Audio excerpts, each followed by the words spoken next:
Selamat pagi semua anak-anak. Pagi hari ini ketemu lagi dengan Miss Cindy dalam pelajaran pendidikan agama Kristen. Nah, kita hari ini dalam pelajaran secara online. Tapi sebelumnya kita berdoa terlebih dahulu. Ayo semua tutup matanya, lipat tangan. Kita berdoa ya. Tuhan Yesus, terima kasih. Kami semua bersama anak-anak kelas 1 akan belajar. Tuhan tolong berikan kepintaran, beri hikmat supaya kami mengerti firman Tuhan lewat pelajaran agama hari ini. Terima kasih Tuhan, kami sudah berdoa, mengucap syukur, mulai belajar. Haleluya. Amin. Anak-anak, hari ini kita akan melanjutkan pelajaran kita yang minggu lalu tentang Miriam. Kalau kalian membuka buku paket kalian, kita belajar tentang tubuhku adalah milik Tuhan. Miss Cindy juga sudah memberikan tugas kepada kalian tentang Miriam. Bagaimana Miriam menggunakan seluruh tubuhnya untuk memuliakan Tuhan.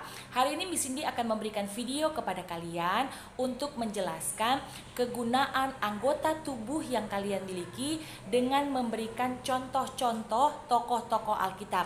Jadi contohnya kalian bisa lihat di buku paket ketika Petrus dia menggunakan kakinya untuk berjalan memberitakan Injil. Kalian juga bisa lihat ketika Paulus dia menggunakan tangannya untuk menulis surat-surat kepada jemaat-jemaat. Video akan diberikan kepada kalian adalah penjelasan tentang kegunaan dari anggota tubuh yang diberikan contoh melalui tokoh-tokoh Alkitab. Nah, kalian perhatikan baik-baik dan Miss Cindy berharap kalian bisa mengikuti video ini sambil menggarisbawahi buku paket supaya kalian bisa lebih paham lagi. Oke?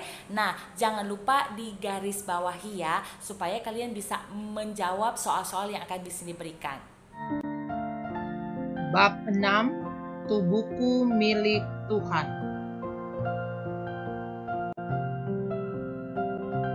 Pembacaan Alkitab terdapat dalam Keluaran 15 ayat 20 sampai 21, Kisah Para Rasul 3 ayat 1 sampai ayatnya yang ke-10, 2 Tesalonika 3 ayat 17.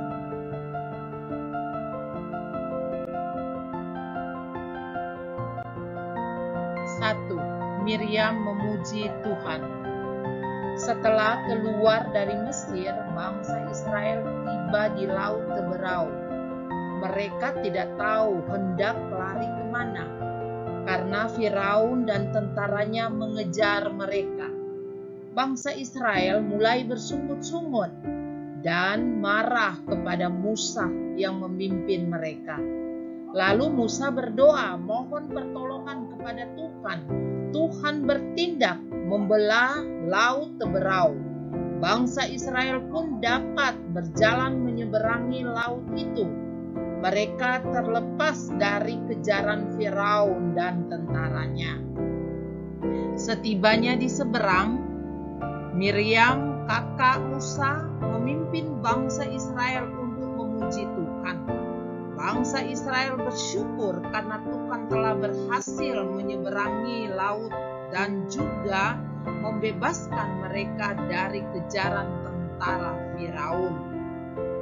Tentu kamu juga pernah merasa takut atau gentar. Apa yang dapat membuatmu merasa takut? Belajarlah dari Miriam yang suka memuji Tuhan. Jika merasa takut, berserulah, minta pertolongan Tuhan, dan memuji-muji Tuhan atas pertolongannya. Berdoa, memuji Tuhan, dan membesarkan nama Tuhan adalah cara menyatakan bahwa tubuh ini milik Tuhan. Tubuh kita gunakan untuk memuji dan memuliakan Tuhan dalam keadaan suka ataupun duka. Karena tubuh ini adalah milik Tuhan, penciptanya.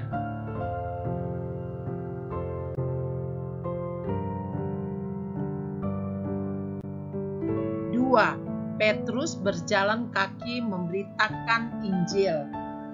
Petrus adalah salah satu dari 12 murid Yesus. Ia meninggalkan pekerjaannya dan mengikut Tuhan Yesus. Bersama murid-murid lainnya, ia menerima ajaran Yesus. Memang Petrus pernah menyangkal Yesus 3 kali, Tetapi setelah ia bertobat, ia melayani Yesus sepenuh hati. Ia tidak takut meskipun harus menderita dan dianiaya. Petrus menjadi rasul yang memberitakan Injil Kristus. Ia berjalan berkeliling dari desa-desa sampai ke kota besar. Pada suatu saat, Petrus sampai di gerbang indah yang terdapat di Bait Tuhan di Yerusalem. Di sana ada seorang yang lumpuh sejak lahir. Tiap hari ia meminta sedekah di sana. Ia mengharapkan akan mendapat sesuatu. Tetapi kata Yesus, emas dan perak tidak ada padaku, tetapi apa yang kupunya kuberikan kepadamu. Demi nama Yesus Kristus, orang Nazaret itu berjalanlah. Orang lumpuh itu dapat berdiri dan berjalan, dan mengikuti Petrus sambil memuji Tuhan. Banyak orang melihatnya dan menjadi takjub. Petrus memuliakan Tuhan dengan berjalan untuk memberitakan Injil kepada semua orang. Orang lumpuh itu pun berlompat-lompat memuji-muji Tuhan yang telah menyembuhkannya.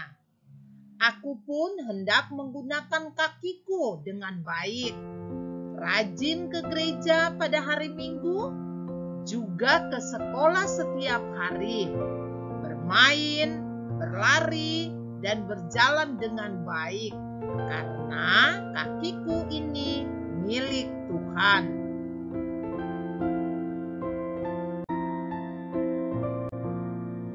Tiga, Paulus menulis surat untuk jemaat. Paulus dahulu bernama Saulus. Ia seorang terpelajar dan sangat cerdas. Saulus membenci Yesus dan tidak percaya kepadanya. Ia mengejar dan menganiaya orang Kristen. Ketika sedang menuju Damsyik, ada peristiwa besar. Tuhan Yesus menjumpai Saulus di sana. Sesudah itu, Saulus menjadi buta, namun bertobat. Sejak saat itulah Saulus menjadi percaya. Dan namanya bukan lagi Saulus, tetapi Paulus. Paulus menjadi rasul yang memberitakan Injil. Ia berjalan dari satu kota ke kota lain. Ia menulis banyak sekali surat kepada jemaat. Paulus menulis surat kepada jemaat di Roma, di Efesus, juga kepada jemaat di Korintus, Filipi, dan Kolose. Ia mengunjungi banyak sekali jemaat untuk mengajar. Paulus juga bekerja sebagai tukang tenda untuk membiayai pelayanannya sendiri. Sehingga ia tidak meminta uang dari orang lain. Dengan tangannya, Paulus telah bekerja keras, bukan hanya untuk dirinya sendiri saja, tetapi untuk semua orang yang percaya kepada Yesus. Paulus mengenalkan kasih Kristus kepada orang lain, agar banyak orang percaya kepada Tuhan Yesus dan menerima keselamatan kekal dari Tuhan.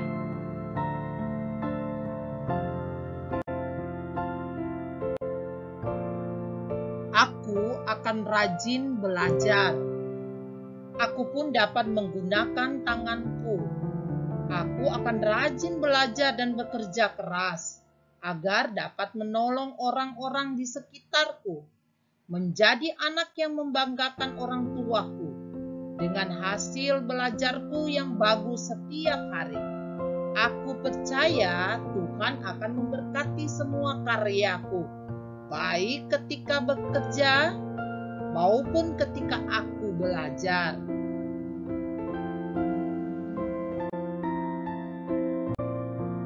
4. Maria tekun mendengarkan ajaran Yesus.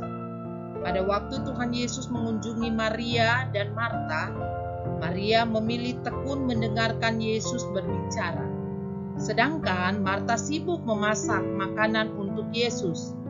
Marta minta kepada Tuhan Yesus untuk menyuruh Maria agar Maria membantunya menyiapkan makanan. Tetapi Tuhan Yesus menjawab, "Marta, Marta, engkau khawatir dan menyusahkan diri dengan banyak perkara, tetapi hanya satu saja yang perlu. Maria telah memilih bagian yang terbaik, yang tidak akan diambil daripadanya." Maria mendengarkan Tuhan Yesus berbicara. Apa yang didengarkannya akan menjadi miliknya. Maria memilih yang terbaik untuk dirinya.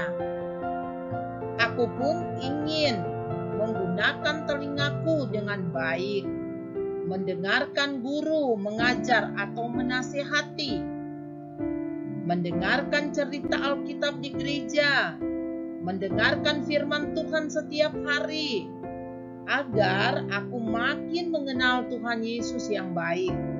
Aku mau mendengarkan ayah dan ibu ketika mereka menasihati dan mengajariku, agar aku menjadi anak yang menghormati dan menghargai orang tua yang mengasihiku. Dengan cara itu, Tuhan Yesus memberkatiku, karena aku memilih yang terbaik untuk hidupku.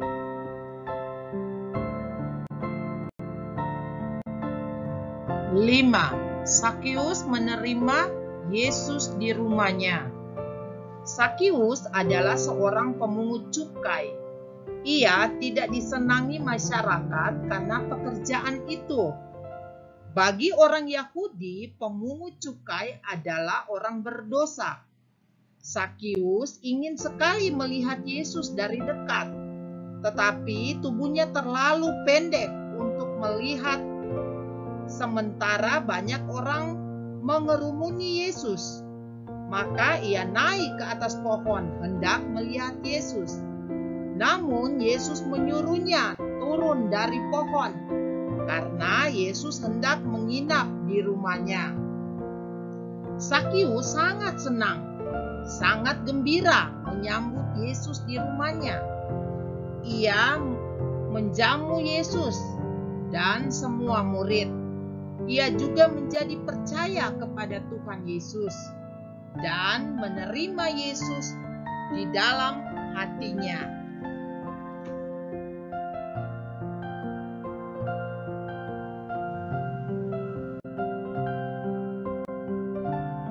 Enam, narwastuku untuk Tuhan Yesus.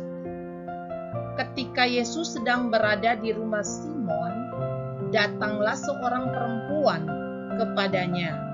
Ia berlutut di kaki Yesus dan menangis, lalu membuka botol minyak narwastu.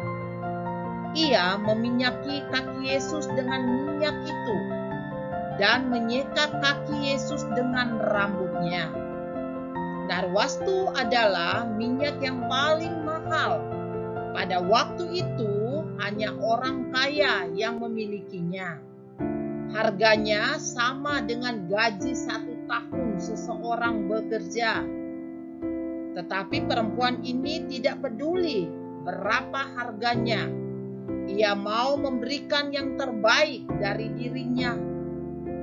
Itu tidak sebanding dengan kasih Yesus, karena dosanya telah diampuni oleh Yesus. Anggota tubuh ini adalah pemberian Tuhan. Dengan anggota tubuh, manusia memuliakan Tuhan. Semua yang dilakukan hanya untuk Tuhan.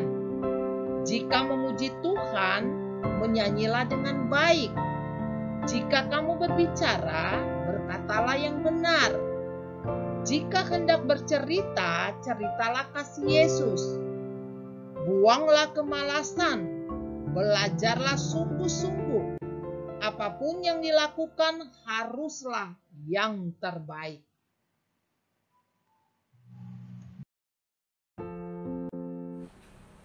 Setelah kalian mendengar video penjelasan dari Miss Cindy, nah kalian bisa lebih paham ya bagaimana kegunaan setiap anggota tubuh kita ini kita harus pakai dengan melakukan perbuatan yang baik.